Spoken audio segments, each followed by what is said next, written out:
ఈ దశాబ్దపు ఒంగోలు జాతి పశు పోషకుల్లో మంచి పేరున్న పోషకులు డివిఆర్ బుల్స్ అధినేత దేవాభక్తుని చక్రవర్తి. జాతీయ స్థాయి ఒంగోలు జాతి ఎడ్ల బల ప్రదర్శన పోటీల్లో ఆయన చక్రవర్తిగా నిలిపిన గిత్తల్లో చెప్పుకోదగింది బుల్ ధీరా.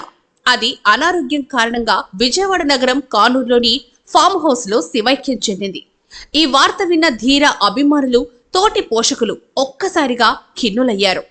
పల్లె పండుగల్లో ఒకటైన ఎడ్ల పందాలలో 8 సంవత్సరాల పాటు రాణించిన ధీరా ఇక లేదు అన్న మాటను జీర్ణించుకోలేని దుస్థితి. మోరనెత్తి తమ పిక్కబలంతో ఎన్నో రాతి బండలను లాగిపడేసి తన యజమాని చక్రవర్తికి సాధించి పెట్టిన శతకాలు ఎన్నో, లిఖించిన శాసనాలు ఎన్నో. 4 ఏళ్ల సీనియర్ విభాగంలో ఆడిన ధీరా బరిలో అలనాటి గాంధీవను తలపించేది. 2023 మహానంది జాతీయ స్థాయి బల ప్రదర్శన పోటీల్లో శాసనాన్ని వరుసగా 3 సార్లు లాగిపడేసి హ్యాట్రిక్ విజేతైన డివిఆర్ బుల్స్ చక్రవర్తికి 25 కేజీల నందిని కట్టబెట్టింది.